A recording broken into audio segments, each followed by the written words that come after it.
Welcome to Falcon Excel Academy. I am Vijay, and today I am going to teach you an amazing function on how we can automatically upgrade or update a list.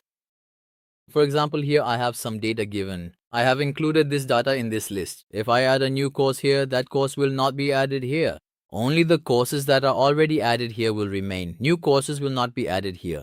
For example, suppose I write an accounting course here, and as soon as I type accounting and press enter, the accounting course does not get updated here. If I write YouTube training here, you will see that even the YouTube training does not get added here. So we want that whenever we add any new course here, it should automatically get upgraded or updated in the list. So today, in this lecture, we are going to study this in detail with a new function. So before starting the lecture, as always, I would like to say that if you learned something from today's video, if you are able to learn something new, then please do like this video, because your one like can help this video reach more and more people. So let's start today's lecture. For that, what we do first is click here where our list is created, or if we want to create a new list that we want to keep updated automatically. After clicking here, we will go to data and then click on data validation. After clicking on data validation, this data validation dialog box will open in front of you.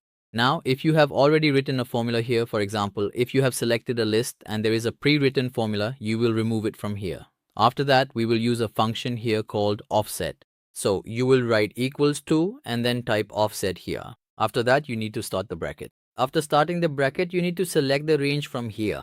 That is, suppose I want to select this range from here, so I want to add it here. So I have put a comma here. Then after this, type 0, add a comma, type 0 again, and then you need to put a comma here. After that, we will use another function along with it, kunta, and then start the bracket. Then go to the column where you have written all this data, that is, go to its header. For example, suppose this column is J. As I move the cursor over it, it gets highlighted and a down arrow will appear here.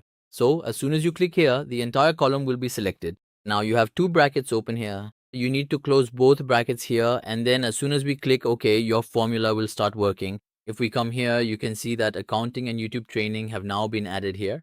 Now, for example, if we type a new course here, like I wrote freelancing here, as soon as I typed freelancing and pressed enter, you will see that freelancing has been automatically added here. If we type here, let's say I write typing here, after writing typing, as soon as I click here, it too has been automatically added here. In this way, you can automatically update or upgrade your list. So this was my lecture for today. I hope you definitely learned something new in today's session. If you liked the video, please make sure to give it a like. We'll meet in the next lecture. Until then, goodbye.